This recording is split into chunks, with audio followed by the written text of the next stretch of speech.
ज्वालामुखी क्यों फटते हैं? आइए समझते हैं। 1.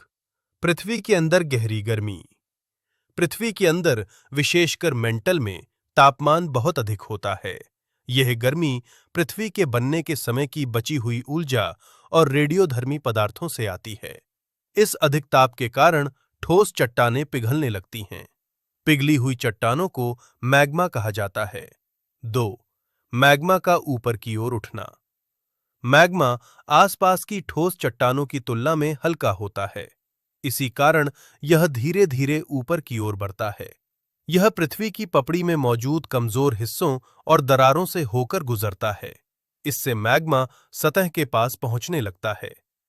3. मैग्मा में गैसों का मिलना। मैग्मा में जलवाष्प और कार्बन डाइऑक्साइड जैसी गैसें होती हैं। जैसे जैसे मैग्मा ऊपर उठता है, उसके चारों ओर का दबाव कम होता जाता है।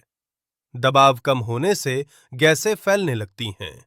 इससे मैग्मा के अंदर दबाव बढ़ जाता है। 4. दबाव का बढ़ना। ऊपर उठता हुआ मैग्मा पृथ्वी के अंदर एक स्थान पर इकट्ठा हो जाता है, जिसे मैग्मा कक्ष कहते हैं।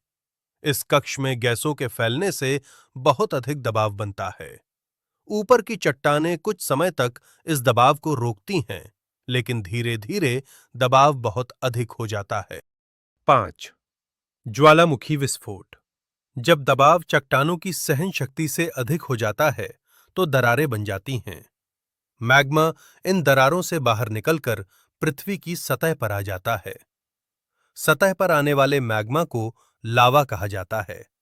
लावा, राख और गैसों के बाहर निकलने को ज्वालामुखी विस्फोट कहते हैं।